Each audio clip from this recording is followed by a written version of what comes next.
Hey hey hey! Alors, c'était bien les fêtes?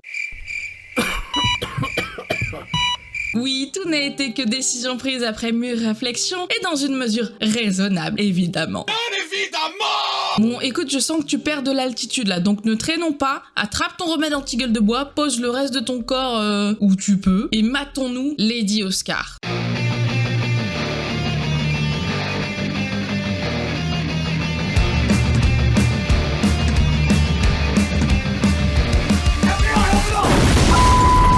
Alors je vous rassure tout de suite, on sera loin du niveau de guimauve de la dernière fois. Pour situer l'histoire, on est avant la Révolution française, et oui c'est important parce que le dessin animé est vraiment axé sur les événements qui ont amené les Français et Françaises à la Révolution, mais je vous promets qu'on sera pas sur un cours chiant en classe. Et je tiens à prévenir tout de suite, je ne suis pas prof d'histoire. Donc ne vous offusquez pas s'il y a des raccourcis sur des trucs, ou s'il y a telle date ou tel événement qui colle pas parce que c'était 2 heures avant ou 3 jours plus tard. Ta gueule. Et ça va péter! On est là pour mater un animé, pas pour un cours. Et si t'apprends un truc, bah c'est que du bonus, hein. L'histoire commence avec le général Jarget qui devient père pour la 6e fois, et pour son plus grand bonheur, c'est une fille! Encore! Cette fois, c'est sûrement un garçon. Ce n'est pas possible, tu plaisantes. Non, je ne plaisante absolument pas. C'est une merveilleuse petite fille, monsieur. Ah, Legendary Reveal avait une autre saveur à l'époque, c'est une fille! Colle pas! Bon, le général Jarget est dégoûté, mais papa est un petit génie! Peu importe ce que tu es en réalité, moi je dis que tu es un garçon. Je suis un génie! Le bébé sera donc un garçon, nommé Oscar, et il prendra la succession au sein de la garde royale. Top! Bah ça commence bien. Oscar est élevé comme un garçon, elle apprend à se battre avec son meilleur ami André, à manier l'épée, à monter à cheval, des vrais trucs de garçon quoi! Et petite difficulté, j'ai l'impression qu'une partie de la cour sait qu'Oscar est une fille, mais l'autre pas, et en même temps, c'est pas hyper clair. Même son père a pas l'air très sûr. Regardez, c'est le général Jarget. Nous n'avons pas souvent l'occasion de le voir. Je suppose que vous avez amené Oscar avec vous aujourd'hui. Il semblerait que tout le monde ne tarit pas d'éloges à son égard.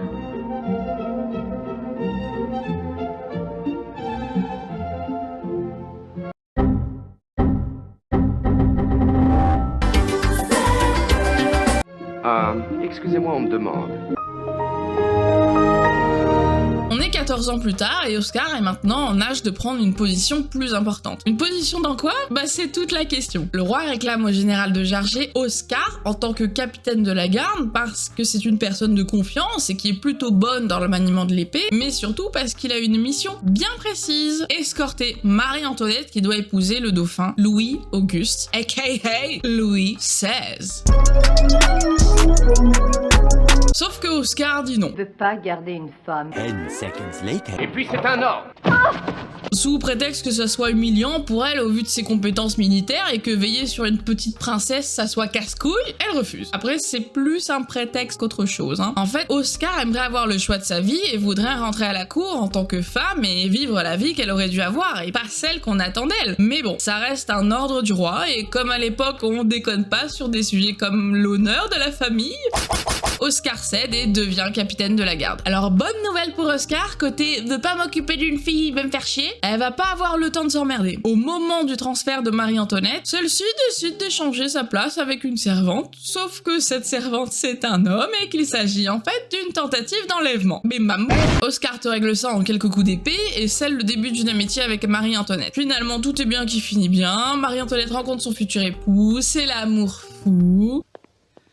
Je vous présente mon petit-fils Louis-Auguste, votre époux. Et cet homme va devenir mon époux. Mais que se passe-t-il? N'est-il pas d'usage, mon petit-fils, qu'un époux embrasse la femme qui lui est promise? Bon, après, ça reste un mariage arrangé, et puis dans les faits, les futurs mariés ont 14 et 15 ans, alors Bref, comme disait l'autre... Les princesses sont faites pour être mariées et perpétuer une dynastie. C'était mieux avant. Mariage royal, gros stuff... Et Marie-Antoinette apprend les codes de la cour. À savoir, comme elle est désormais la dame avec le plus haut rang, bah si elle s'adresse à quelqu'un, elle lui fait un bel honneur. À l'inverse, elle te pisse à l'arrêt. Quoi? un gueux. Et il se trouve qu'il y a à la cour la comtesse du Barry, une femme qui est pas spécialement appréciée par de nombreuses femmes, parce qu'on la décrit comme Elle est comme certaines femmes qui n'ont en tête que les rapports mercantiles. Oh, une femme de mauvaise vie. Et Marie-Antoinette, qui n'a pas beaucoup d'estime pour les maîtresses royales, va s'amuser à la snober aussi longtemps qu'elle le peut. Oh, elle n'est pas si machiavélique. Elle vient de se rendre compte qu'elle ne m'avait pas adressé la parole. Enfin. Bonjour, Madame Joel, comment allez-vous aujourd'hui? Hello, darkness, my old friend. Évidemment, ça fout un joyeux bordel, l'autre étant humiliée, elle veut se venger, et puisque rien n'est trop beau pour une vengeance, bah allons-y, hein. Vous avez eu tort de vous opposer à moi, Oscar. C'est votre mère qui va en payer les conséquences. On ne me met pas impunément au défi. D'abord, elle va tenter de s'auto-empoisonner en accusant la mère d'Oscar de lui avoir servi un vin empoisonné. A good idea is a good idea forever. Ah, pour le démontrer, elle va donner le verre de vin à sa bonne, lui faire boire et la regarder crever. Vous remercierez Madame la Dauphine.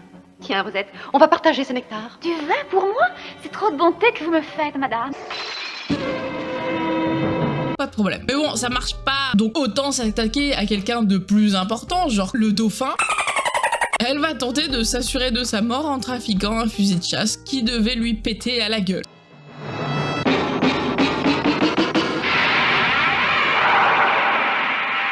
Petit aparté, mais on aimait bien jouer avec les effets de son, de zoom à l'époque.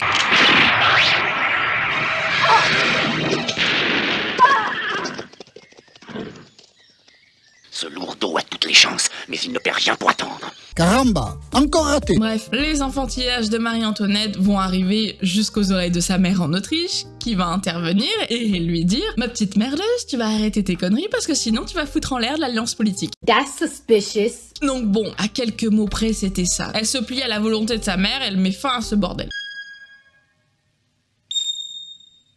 Bonne année. Il y a foule ce soir à Versailles.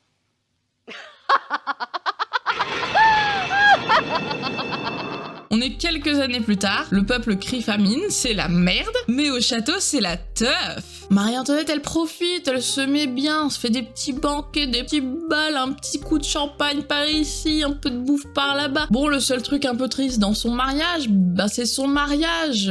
Oh, ça c'est pas très gentil. Louis XVI, il préfère la serrurerie à sa femme, donc bon, elle est un peu seule, mais si elle peut faire la teuf à côté, pourquoi pas. Jusqu'au jour où, lors d'une petite sortie en douce qu'elle se fait à l'opéra, elle va rencontrer Hans Axel de Fersen.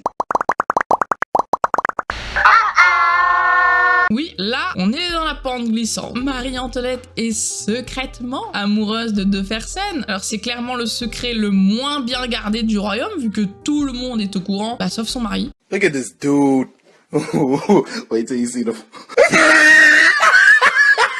Eh, cherchez pas, hein, lui il est occupé, hein. Il a une forgerie à faire tourner, hein. Bon, je dis ça, mais par contre son père il meurt, donc il faut à un moment qu'il monte sur le trône, il doit assurer une descendance, il va être obligé de s'impliquer un petit peu plus dans son mariage, quoi. De son côté, Oscar continue d'assurer la sécurité de Marie-Antoinette et de répondre à ses caprices, et malheureusement, bah elle s'éloigne petit à petit de son meilleur ami André, parce qu'Oscar est tellement concentré sur sa mission, bah qu'elle a pas de temps à lui consacrer, et elle se rend pas compte du fossé qui se creuse entre eux, et si je reviens sur ce personnage, c'est parce qu'André, c'est un peu le personnage clé dans l'histoire. C'est lui qui permet à Oscar de se rendre compte de la situation dans laquelle vit le peuple. André, il est domestique et il voit le mépris de la noblesse, il voit le peuple crever de faim, il assiste à des réunions qui appellent à la révolte. Et c'est en partie grâce à lui qu'Oscar va finir par ouvrir les yeux sur la situation et qu'elle peut essayer de calmer la Marie-Antoinette qui s'est mise au bonneteau. Ok, 500 balles, elle est au milieu. Au milieu la boule? Ouais. Pour 500 €? Ouais, c'est parti.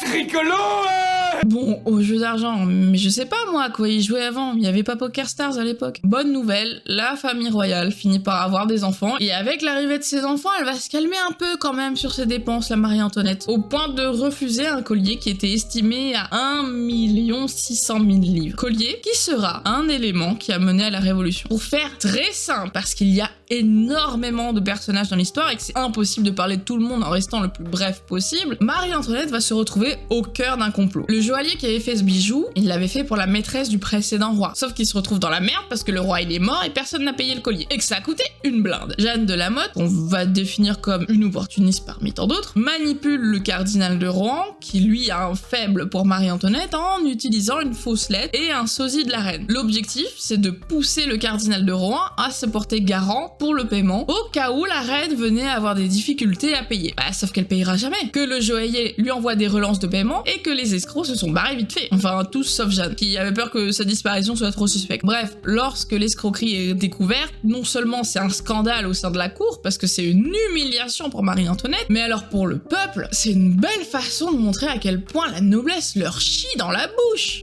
Mes amis, ne vous laissez pas abuser par les artifices de la cour. Ce qui est en cause, ce n'est pas de savoir si le cardinal de Rohan est coupable ou de savoir s'il a raison quand il prétend que la reine devait lui accorder ses faveurs. Que nous importe également l'innocence ou la culpabilité de Madame de la Motte? Non, mes amis, ce que vous devez retenir de ceci, c'est la façon dont il vit à la cour de France. La reine ne voulait peut-être pas ce collier, mais ne croyez pas que les 1600 000 livres qu'il coûtait les outre-mesure étonnaient. Car voilà où passent les taxes qui vous frappent, vous les artisans, les bourgeois, les paysans. Et pendant que vous vous épuisez au travail pour survivre, à la cour on danse le menuet. Ah là, ça pue. Bim bam boum.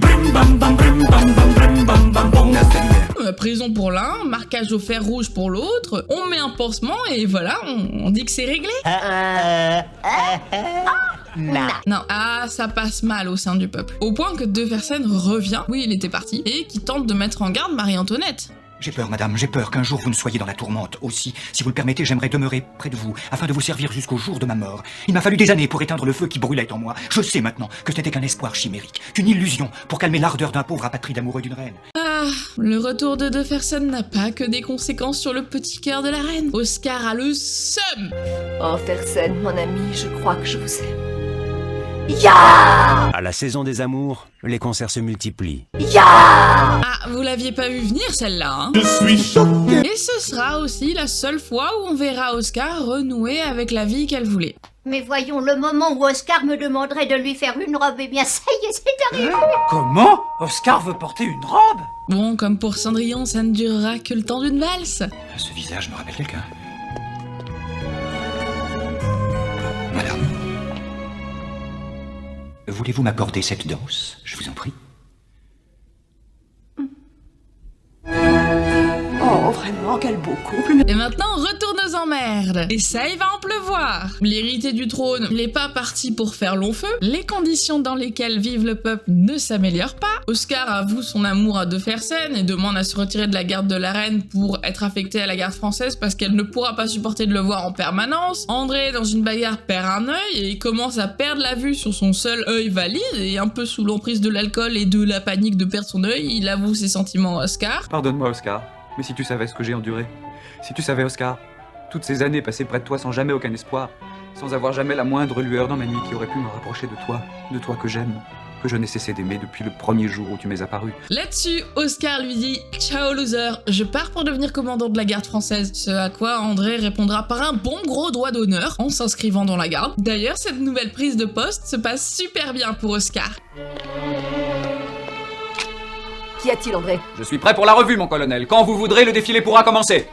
Et les autres, où est-ce qu'ils sont tous passés? Ils refusent de quitter leur quartier, ils ne veulent pas d'un colonel de cour.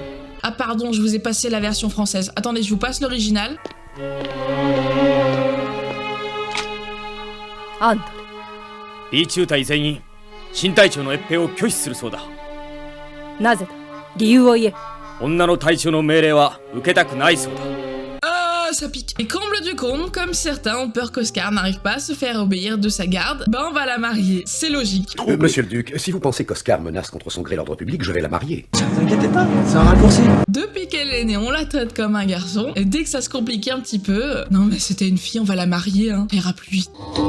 Bref, c'est un non ferme évidemment, et puis Oscar de toute façon arrivera à se faire obéir de la garde, et bien qu'elle ait passé sa vie à servir la famille royale, elle finit par désobéir aux ordres du roi. Encore une fois, je vais pas vous faire un cours d'histoire, mais on est en 1789, à l'aube de la Révolution, et le 20 juin, le roi ferme la salle des États généraux pour empêcher les députés du tiers-état de se réunir. Est-ce que ça va les en empêcher? Non, ils vont justement aller à la salle du jeu de paume et jurer de ne pas se séparer avant d'avoir rédigé une constitution. On revient à Lady Oscar. Le 23 juin, le roi va va s'adresser aux 3 ordres, les nobles et le clergé, entrent en priorité à l'Assemblée. Par priorité, entendez qu'en fait, il y a juste eux qui vont rentrer presque. Et c'est en fait un autre moyen d'humilier le Tereta, et cette fois, Oscar intervient et fait ouvrir les portes à tout le monde. Ce qui conduira à l'arrestation d'Oscar et des gardes qui lui ont obéi, et tout le monde est condamné à mort. Bon, Oscar, c'est pas grave, elle a la tuberculose, et à cette époque, bonne chance quoi. Mais à coup de petites magouilles, tout le monde s'en tire vivant, et évidemment, Oscar et toute la clique rejoignent les rangs de la révolte. Le 13 juillet, sur la place des Tuileries, un enfant est abattu gratuitement par un garde royal, ce qui va lancer le début de la révolte. Pendant la bataille, André va être touché par balle et va finir par mourir de ses blessures. Oh, André! André! Oh André, puisses-tu un jour me pardonner, encore me serrer dans tes bras si cela est possible. Dans un monde où tu serais roi, où je serais ta servante. Oh non, Oscar, non! Là, tu baisses dans mon estime. Tu pouvais trouver mieux. Tu aurais été mon noble, j'aurais été ta servante. Non, mais pitié, Oscar, trouve autre chose. Genre, tu aurais pu dire, tu aurais été l'épée, j'aurais été ton fourreau. Non, mais vous avez compris la métaphore. Ou tu aurais été mon cavalier, j'aurais été ton cheval. Ouais, bref. Le lendemain, le peuple cherche à s'armer par peur des représailles du roi et décide d'attaquer la Bastille. Bon, à ce stade, je crois que la suite vous la connaissez largement. Pour ce qui est de l'animé, Oscar est blessé durant la bataille et va également succomber à ses blessures. La reine et le roi sont chopés par le callback et après une tentative foirée de fuite des membres royaux, quick. Et fin. C'était très compliqué de faire un résumé de cet animé tellement il y a de personnages et en plus c'est fondé sur l'histoire de la Révolution française, donc c'est pas évident de faire un résumé sans que ce soit trop chiant. Même si l'animé a plutôt veillé dans son image, dans ses textes, et bah c'est plutôt pas mal pour vous y replonger sans passer par des lectures trop longues. C'est un bon moyen de revoir votre histoire. Alors il y a beaucoup de points qui sont romancés avec des personnages fictifs, il faut quand même démêler le vrai du faux, mais quand même ça peut être un moyen sympa de mettre une classe de 4e devant un cours d'histoire et peut-être qu'ils en tireront quelque chose. J'espère que la vidéo vous aura plu, que ça n'a pas été trop lourd à regarder. Puis si vous avez des suggestions d'autres animés qu'on peut voir, n'hésitez pas à l'écrire en commentaire. See you!